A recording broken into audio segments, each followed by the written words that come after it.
Allahumma salli wa sallim. Assalamu alaikum everyone. Welcome to my channel. Welcome to another vlog. I hope आप सब लोग ठीक होंगे। मैं भी अल्हम्दुलिल्लाह ठीक हूँ। टाइटल से तो आप समझ ही गए होंगे कि कुछ तो स्पेशल होने वाला है इस व्लॉग में। एक्चुअली ना मेरी नंद आए हुए हैं 2 रोज से, तो मैं पिछले रोज का भी आपके साथ व्लॉग शेयर करने वाली थी, लेकिन बस वही है कि मैंने बताया था आपको कि उस्मान की तबीयत थोड़ी ठीक नहीं है, इसलिए मैं फिर कुछ शूट नहीं कर पाई। इसलिए सोचा कि आज तो कुछ ना कुछ शेयर करना बनता ही है। तो बस आज मैं आपके साथ चिकन बिरयानी शेयर करूंगी, वाइट यखनी वाली। अच्छा, मैं ना खाना बनाने में काफ़ी लेट हो गई थी आज। असल में चिकन लाकर देने वाला कोई नहीं था। हस्बैंड आज लेट आने वाले थे, तो बड़ा मसला हो गया था। और फिर चिकन को वॉश करना ये एक अलग टाइम टेकिंग टास्क होता है। खैर मैंने यहाँ बहुत अच्छे से चिकन को धो लिया था। इसके बाद में थोड़ा सा विनेगर डालकर पानी के साथ में मैं गोश्त को डिप करके छोड़ दूंगी। जो हड्डी वाला गोश्त होता है ना, उसे अगर आप डायरेक्ट टैप के नीचे वॉश करोगे ना, तो ब्लड वगैरह अच्छी तरह से रिमूव हो जाते हैं। बाकी काम तो विनेगर कर ही देगा। खैर यहाँ ना मैंने बटाने की दाल तकरीबन 1 घंटा पहले जो है वो भिगो कर रख दी थी। बस अभी मैं इसे अच्छी तरह से वॉश करके कुकर में ऐड कर दूंगी, और टमाटर, हरी मिर्चें और हल्दी वगैरह डालकर इसे गलने के लिए रख दूंगी। इधर हम मसाला तैयार कर लेते हैं बिरयानी के लिए। एक्चुअल में तो ये गरम मसाला ही है, बट हर एक की रेसिपी अलग अलग होती है गरम मसाले की भी। मेरे पास पाउडर था, बट फिर वही है कि कंप्लीट रेसिपी शेयर करना था, तो इसलिए मैंने ये सारी चीज़ें भी बताई। यहाँ मैंने काली मिर्च, लौंग, हरी इलायची, बड़ी इलायची और दालचीनी के टुकड़े ले लिए थे। चिकन बिरयानी है इसलिए बड़ी इलायची भी यूज़ की है मैंने, अदरवाइज अगर आप मटन बिरयानी बना रहे हैं तो वो स्किप कर सकते हैं। और बड़ी इलायची के जो छिलके हैं ना, वो आप पहले रिमूव कर लें, उसके बाद में इसे ग्राइंड करें। उसमें ऐसा ही कोई खास टेस्ट नहीं होता, सिर्फ क्वांटिटी ही बढ़ रही होती है। और बिल्कुल फाइन पाउडर बनाने की ज़रूरत नहीं है, क्योंकि बिरयानी में थोड़े मोटे मोटे मसाले भी ज़्यादा अच्छे लगते हैं। इसके बाद में इधर मैं प्याज को ग्राइंड कर लूँगी। अच्छा, चिकन ना 1 किलो से थोड़ा सा ज़्यादा था, तो प्याज ना मैंने यहाँ तकरीबन 5 से 6 बिल्कुल छोटे छोटे साइज़ के लिए है। अगर मीडियम साइज़ की प्याज ले रहे हैं तो 4 ले लें, या फिर आप क्वांटिटी देख लें अपने हिसाब से। इसके अलावा ना जो प्याज का बारिस्ता हम बनाएंगे, प्याज लाल करने वाले हैं जो, तो वो भी मैंने कट करके रख ली है। दाल को मैं दूसरे चूल्हे पर शिफ्ट कर दूंगी, और इधर हम प्याज का बारिस्ता बना लेंगे। मैं सेम उसी बर्तन में करूंगी जिसमें मैं दाल बनाने वाली हूँ। बस इस तरह अगर आप छोटी छोटी चीज़ों का ध्यान रखेंगे ना, तो आपके बर्तन बहुत ज़्यादा नहीं निकलेंगे और आपका काम आसान हो जाएगा। प्याज लाल हो रही है, तब तक हम यखनी मिला लेंगे। अच्छा, कुकर मेरा ये बहुत बड़ा है। एक्चुअली ना मेरे पास 5 लीटर और फिर डायरेक्ट 10 लीटर का कुकर है। 5 लीटर वाला जो है ना वो छोटा पड़ जाता है, इसलिए मैं बड़े कुकर में यखनी मिला रही हूँ। अगेन मैंने चिकन को बहुत अच्छी तरह से वॉश करके कुकर में ऐड कर दिया है। इसके बाद में जो हमने प्याज का मसाला बनाया था वो डाल देंगे। अदरक लहसुन तकरीबन 4 टेबल स्पून मैंने भर भर कर डाले हैं। इसके बाद में ना इसमें जायफल जायपत्री का पाउडर ऐड करेंगे। मेरे पास पाउडर था, एक्चुअली हमारे यहाँ की ये ऑथेंटिक रेसिपी और बिरयानी में ये चीज़ें जाती ही है, तो हम पाउडर बना कर रखते हैं।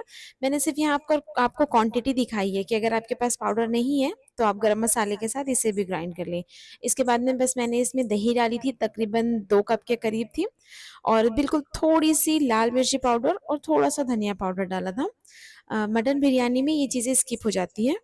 और बस सारे मसालों को अच्छी तरह से मिक्स करने के बाद में ना जो गरम मसाला हमने पीस कर रखा था उसे डाल देंगे ऊपर से। उसके बाद में प्याज का बारिस्ता बनाया था वो भी आप फैला दें अच्छी तरह से, और जिस ऑयल में ना हमने प्याज फ्राई की थी वो भी डाल देंगे। इसके अलावा हरी मिर्चें, हरा धनिया वगैरह भी आप डाल दें। आप चाहें ना तो ये सारे इंग्रेडिएंट्स को मिक्स भी कर सकते हैं, एज पर योर चॉइस। इसके बाद में ना हम यहाँ चावलों को बॉईल करने के लिए रख देंगे। तो बस एक बड़े से बर्तन में मैंने पानी ले लिया है। इसके अंदर सिर्फ नमक और कुछ खड़े मसाले डालूंगी, जैसे ज़ीरा, काली मिर्च, लौंग और दालचीनी के एक एक दो टुकड़े बस। मैं ना बहुत ज़्यादा खड़े मसाले यूज़ नहीं करती, फिर ना वो खाते वक्त बड़ा बीच बीच में आते हैं। अभी बस मैं दाल को चेक कर रही थी कि बॉईल हो गई है क्या, बट मुझे लगा कि थोड़ी सी कसर और है, इसे एटलीस्ट 2-3 सीटी और लगा देनी चाहिए। तो बस मैं उसे रख दूंगी, क्योंकि इसमें दाल ना बिल्कुल घुटी हुई और बिल्कुल स्मूथ वाली चाहिए होती है। खैर यहाँ पानी में बॉईल आ गया था, तो मैं चावल ऐड कर दूँगी इसके अंदर।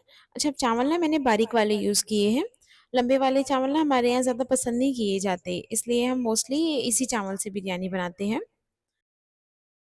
बस इधर चावल बॉईल होते रहेंगे और दूसरी तरफ ना हम दाल का मसाला भून लेंगे। अच्छा, दाल में ना बहुत ही सिंपल मसाले जाते हैं, बहुत ज़्यादा एक्स्ट्रा फ्लेवर ऐड करने की आपको ज़रूरत नहीं है। अच्छा, ये इस बर्तन की लुक पर ना जाइएगा, एक्चुअली इसमें मैंने प्याज़ फ्राई किए इसलिए ये अंदर से इतना लाल हुआ है। खैर मैंने ना ऑयल में लाल मिर्ची डाली थी खड़ी, उसके बाद में थोड़ा-सा अदरक लहसुन का पेस्ट और हल्दी पाउडर और मिर्ची पाउडर, बस इसके अलावा मैं कुछ नहीं डालूँगी। यहाँ मैं खट्टे चुके की भाजी डाल रही हूँ। मुझे नहीं पता कि आपके यहाँ इसे क्या कहते हैं। ये बिरयानी की दाल में मस्ट होती है।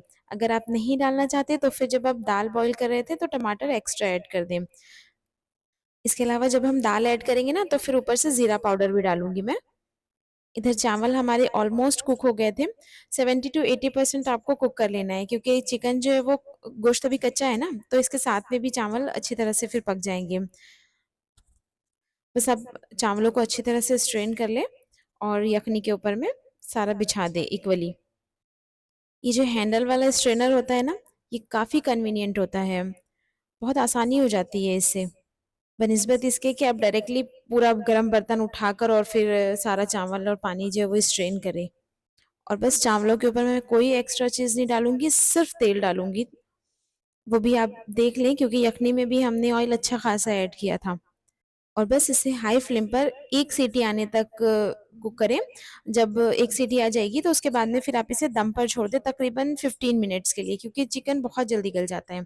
इधर जो भाजी हमने मसालों में ऐड की थी ना, ये देखिए सिर्फ़ एक भाप में ये बिल्कुल गायब हो जाती है, बहुत अच्छे से गल जाती है। और बस इसके अंदर दाल डाल दें आप और पानी कंसिस्टेंसी जो है वो आप अपने हिसाब से एडजस्ट कर लें और नमक डालकर इसमें 2-3 बॉयल आने के लिए इसे छोड़ दें। और हाँ, जब अगर आप किसी की दावत कर रहे हैं ना, तो देखिए इतने बड़े-बड़े बर्तन जो है ना, इसे बाद के लिए ना छोड़ें, साथ-साथ वॉश कर लें। तो जब खाना खाते वक़्त जो बर्तन निकलेंगे ना, तो फिर आपके ऊपर बहुत ज़्यादा बर्डन नहीं होगा। और बस देखिए यहाँ पर चुटकी बजाते ही मेरे बर्तन सारे धुल गए हैं। ख़ैर मैं यहाँ ककड़ियाँ काट रही थी, इस वक़्त तक ना उस्मान काफ़ी रोने लगा था। उसे ना फिर से बुखार चढ़ने लगा था। आज ना तकरीबन चौथा दिन था और बस उसे दवा दो तब बुखार उसका उतर रहा था, उसके बाद में फिर उसे चढ़ जाता था बुखार। खैर फिर दूसरे दिन ना इसका ब्लड टेस्ट हुआ था और अल्हम्दुलिल्लाह सारी रिपोर्ट्स नॉर्मल आई थी। और बस फिर खाना खाने के बाद ना मुझे उस्मान की दवा लाने के लिए जाना था। ये देखिए बिरयानी की फाइनल लुक बहुत ज़बरदस्त बनती है, एक बार ट्राई ज़रूर कीजिएगा। दवा खाने में ना मुझे इतनी देर हो गई कि जब मैं घर आई ना तो फिर मेरी नंद जा चुके थे और मेरी बेटी झाड़ू लगा रही थी माशाल्लाह और मेरी सास बर्तन धो रहे थे। ऑलमोस्ट उनका बर्तन भी धुल चुका था, तो बस मैंने आके थोड़ा-सा किचन को टाइडी अप किया। क्योंकि देखिए मैं इस तरह की हूँ कि मुझे ना जल्दी किसी का काम पसंद नहीं आता। लेकिन अगर कोई बगैर बोले आपकी हेल्प कर रहा है ना, तो उसे एक्सेप्ट कीजिए। स्पेशली ऐसे टाइम पर जब आपको लगता है कि नहीं कोई आ जाए आपकी मदद करने के लिए ना। उस्मान इस कदर मुझे तंग किया हुआ था उस्मान ने कुछ दिन से कि मैं बहुत थक चुकी थी अब। देखिए, अगर मैं आपको अपना पर्सनल एक्सपीरियंस बताऊँ ना, तो मैं आपको यही कहूँगी कि ऐसी सिचुएशन जो है ना हर मॉम के ऊपर आती है, ठीक है? अगर उसके उनके बच्चे छोटे हो ना, तो ऐसी सिचुएशंस आती हैं। मेरे साथ ऐसा भी हुआ है कि मेरे दोनों बच्चे इकट्ठे भी बीमार हुए हैं। लेकिन सब कुछ हमें मैनेज करना पड़ता है क्योंकि हमारे पास हेल्प नहीं होती ना किसी की।